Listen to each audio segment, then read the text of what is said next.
purchasers.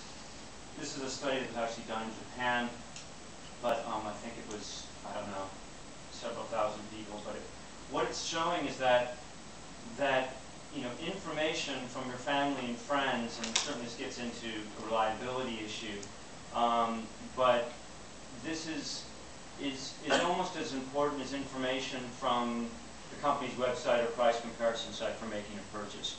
So word of mouth is important for purchasers.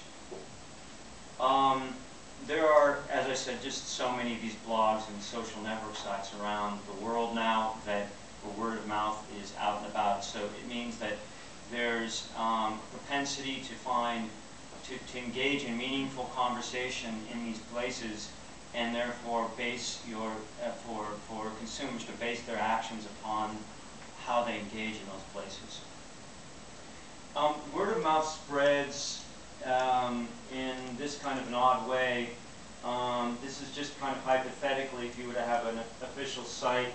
Official sites generally there's something else called a campaign site. Companies set these things up because they don't want consumers to know that they're actually trying to sell them anything.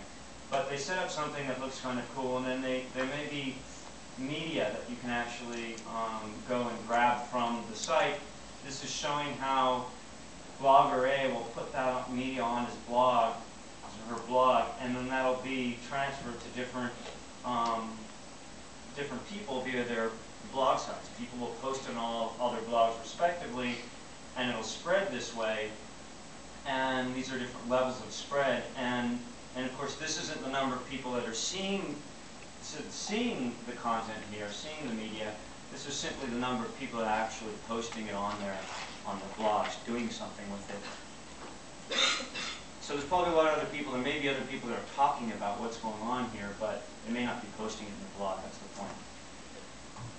Marketing on the web is targeted. And I know I'm talking way too much here, but I got to tell you about this because, and this is what I was talking about before.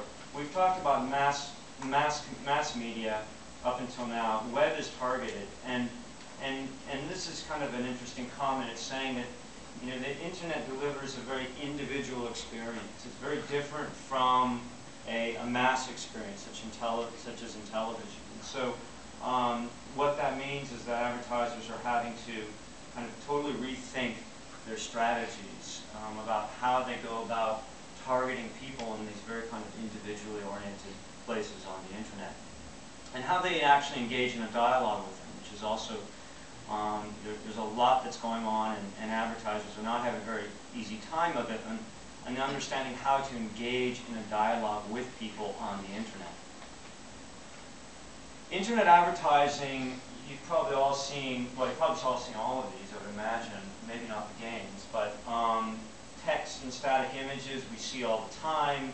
I didn't put up here, but you know these annoying banners and things that are blinking and kind of do things.